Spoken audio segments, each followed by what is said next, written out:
Hello friends, नमस्ते। Naresh Ahuja channel पर आप सभी का दिल से स्वागत है। दोस्तों, ज़िंदगी हर पल हमें कुछ ना कुछ दिखा रही है। ज़िंदगी ने हमें घेरा हुआ है हमें सिखाने के लिए कि देखो आपके आसपास क्या हो रहा है। लेकिन हम कैसे बैठे हुए हैं? हम आंखें बंद करके बैठे हुए हैं कबूतर की तरह कि आंखें बंद कर लेंगे तो शायद बिल्ली हमें नहीं खाएगी। भाई, बिल्ली ने खाना है तो वो खा जाएगी, शायद आंखें खोलेंगे तो उड़ भी सके वहां से। तो दोस्तों, अगर आपके मन में कोई भी ऐसी बात है तो आज मैं चाहूंगी कि आप अपने अंदर झांक कर देखें कि आपको ऐसा क्या है जो परेशान कर रहा है। और उसके फिर कंपैरेटिवली जब मैं आपको जो आज स्टोरी सुनाने जा रही हूँ, जिसको एक रियल स्टोरी, एक लाइफ स्टोरी बताने जा रही हूँ, रिसेंटली जो घटना हुई है मैं उसके बारे में बताऊंगी। तो फिर आप बाद में वीडियो देखने के बाद खुद से पूछना कि आप कितने ब्लेस्ड हैं और आप किस तरह से जिंदगी को मतलब के प्रति कृतज्ञता व्यक्त कर सकते हैं, कैसे ग्रेटफुल रह सकते हैं, कैसे आपकी कंप्लेंट्स खत्म हो जाएगी।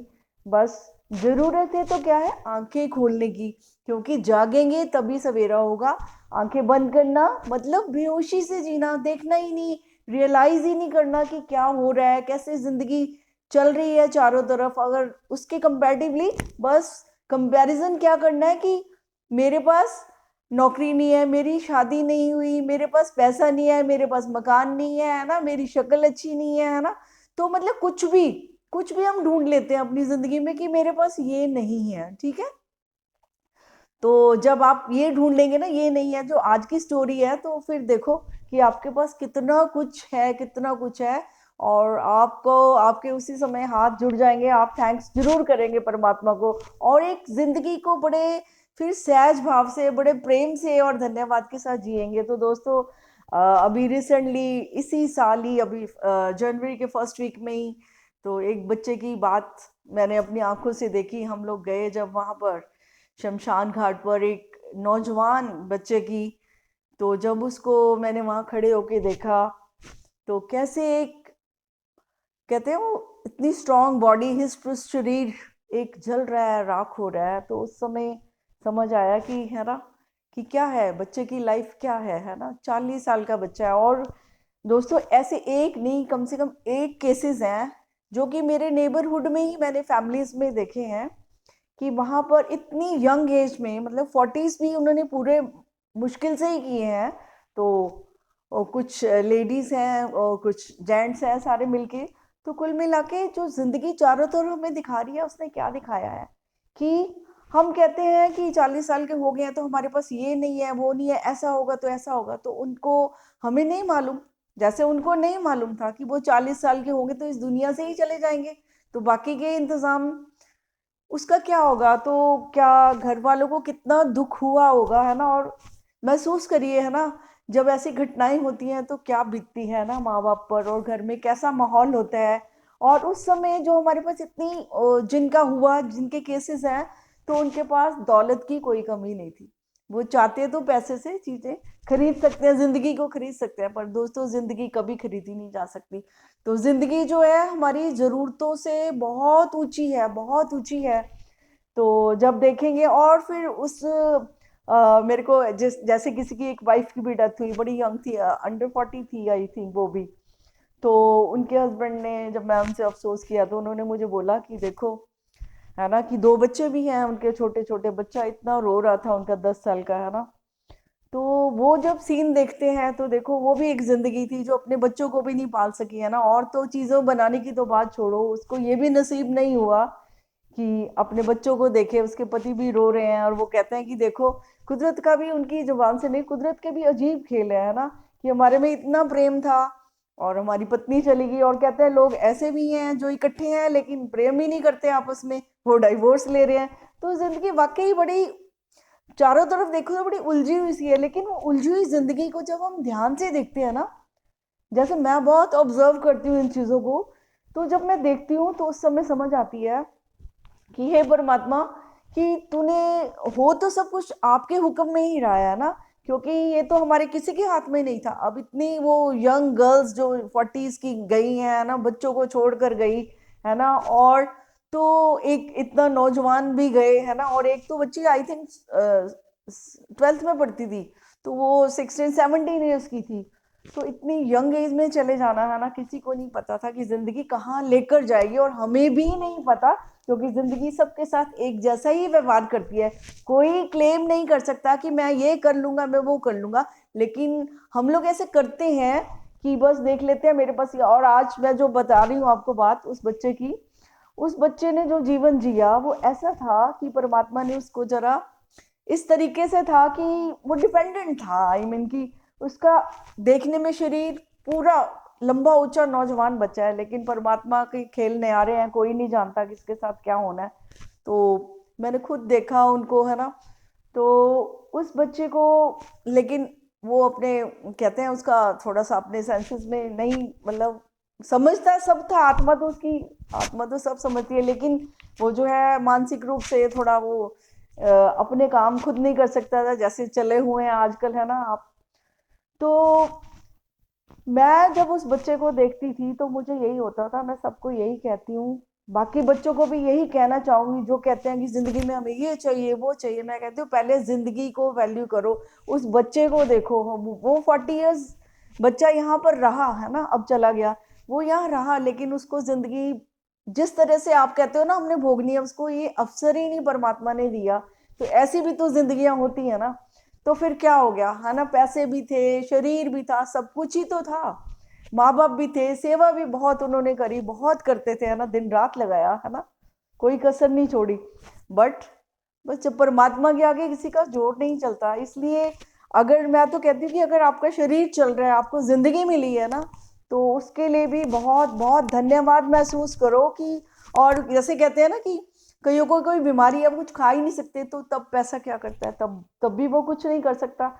तो जिंदगी को अगर हम कहते हैं कि ये तो बातें हैं, ये बातें नहीं, यही हकीकत है जो मैं आपको बातें बता रही हूँ। 8 जो मेरे सामने केसेस आए हैं, सारे सारे नौजवान बच्चों के आए हैं, बेटियों और बेटों के आए हैं। तो क्या वो भी तो हमारे जैसे ही थे? तो इसका मतलब हमें अगर अवसर मिला है तो हम कैसे जिंदगी जी रहे हैं, ये हमें सोचने की बहुत जरूरत है। और कंप्लेंट्स किस बात की करनी? अगर हमारे पास शरीर है तो हम कहते हैं अच्छा शरीर मिला है, स्वास्थ्य अच्छा चल रहा है, खा पी अच्छा रहे हैं, तो हम कह रहे हैं अब ये हमारा बड़ा मकान नहीं है। फिर हम कंपैरिजन करते हैं, हमारे पास गाड़ी नहीं है, हमारे पास ये नहीं है, मतलब इतनी सारी हमारी कंप्लेंट्स बॉक्स है ना कि जिंदगी में हमें ये चाहिए वो चाहिए। अरे पहले जिंदगी को मांगो, जिंदगी में सेहत को मांगो, और परमात्मा से मांगो कि शुक्र है तूने हमें दिमाग दिया, है ना, तो हम सब कुछ कर पा रहे हैं, हम समझ पा रहे हैं, है ना, शुक्र है आपने सद्बुद्धि हमें दी है। तो ये जो हमें इतना बड़ा जीवन मिला है, इसका मोल जो है ना, इसको कहते हैं अनमोल है। हम कहते होते थे जिंदगी बड़ी अनमोल है, और जब हम शमशान घाट पर जाते हैं ना, तो उस दिन तो हमारा होता है कि देखो जी जिंदगी है क्या, हर कोई कहता है वहां है क्या जी, ये तो चले जाना है जी, सब कुछ छूट जाना है। लेकिन वो शायद एक दिन ही ऐसा महसूस होता है, उसके बाद हम आंखें बंद कर लेते हैं बिल्ली की तरह, है ना, कि बस अब ठीक है, कोई जैसे दूसरे के साथ हुआ मेरे साथ तो होना ही नहीं। ऐसा तो कभी हुआ ही नहीं, जो दूसरे के साथ हो रहा है वो हमारे साथ भी कब क्या होना है हम नहीं जानते। हमारा कुदरत पर जरा सा भी अधिकार नहीं है कि हम जान, हमें अपना ही नहीं पता कि हमारे साथ क्या होना है। तो ऐसे में हम कैसे इतने इतने बड़ी वो बातें कर सकते हैं, है ना।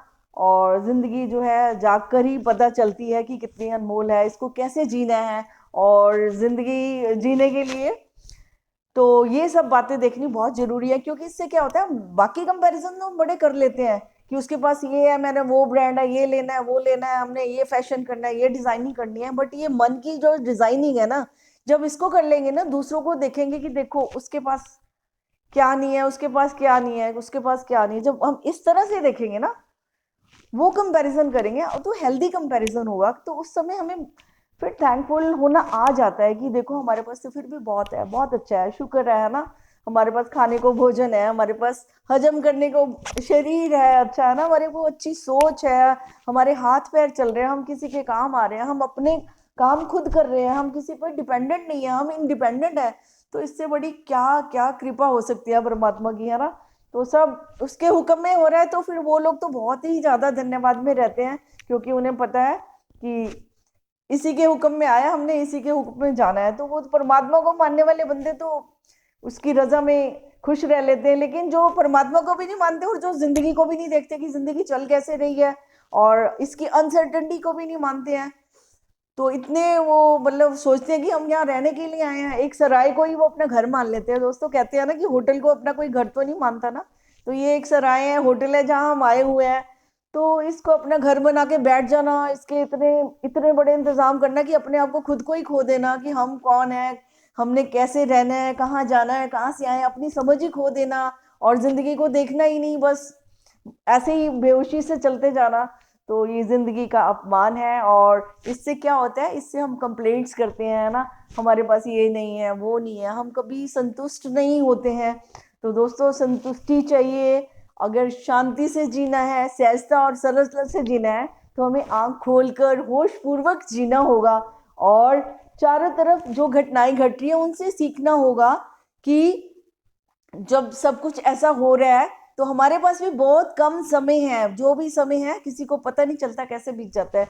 तो उस सुंदर समय में जितना भी अच्छा जी सके, जिस अच्छा जीना क्या होता है, जिसमें शांति है, खुशी है, वही तो अच्छा जीवन होगा। अगर सब कुछ भी है, शांति और खुशी नहीं है, हर समय स्ट्रेस है, टेंशन है, बीमारी है, तो कौन सा जीवन है ये तो एक वो सर्वाइवल हो गया कि एक सांसें चल रही हैं, लेकिन जिंदगी जीना तो कुछ अलग ही चीज होती है और वो हमेशा समझ के साथ ही जी जाती है। और समझदार तो दूसरों को देख के ही हर चीज समझ जाते हैं, जरूरी थोड़ा है हमारे साथ हो हमने तभी समझना है। ये जो आसपास हो रहा है वो सब हमारे साथ ही तो हो रहा है, वो सब जो हमारे साथी हैं उनके साथ जो हो रहा है वो किसी के साथ भी हो सकता है।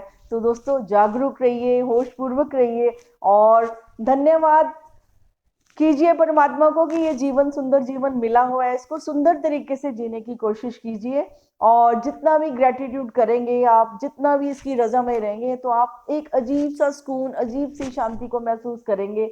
और खुशी तो है वो चीजों से, ठीक है, सहूलतें जरूर मिलती हैं, लेकिन जो आंतरिक खुशी है, शांति है, वो हमारे सोच से, वो हमारी समझ से ही घटित होती है। कि हम हालात तो हमेशा ही पता नहीं कितने भी सख्त हो सकते हैं, कितने भी दुखदाई हो सकते हैं, लेकिन मैंने ये देखा है कि जितने मर्जी दुख, भारी से भारी दुख हो, लेकिन एक दिन हमें जीने के लिए, जो बाकी जीने के लिए रह जाते हैं, उनको हौसला रखना पड़ता है, उनको जीना पड़ता है। तो फिर वो कैसे है, एक दिन वो सब्र कर ही लेते हैं और सब्र करना ही पड़ता है। तो जब जिंदगी का चलन ही ऐसा है कि हमें सहनशीलता और सब्र अपनाना ही है, तो क्यों ना उसको हम अपने जीवन का अंग ही बना लें, उसको रोजमर्रा की जिंदगी में भी। कि ठीक है, आ गया है समय, जो कहते हैं ना कि अच्छा समय आता है तो वो भी नहीं रहता, बुरा समय आता है तो वो भी, समय तो चलता रहता है, ये तो एक चक्र है और चक्र कभी रुकता नहीं है। तो उस चक्र में कभी पहिया ऊपर गया और कभी नीचे आया, तो जीवन का ये साइकिल है। और ये जैसे भी चल रहा है, तो इसके साथ ही अगर चलेंगे, इसके फ्लो के साथ चलेंगे, तो जीना सहज हो जाएगा और कंप्लेंट्स भी कम हो जाएगी और हम शांति और सुकून से जी भी पाएंगे।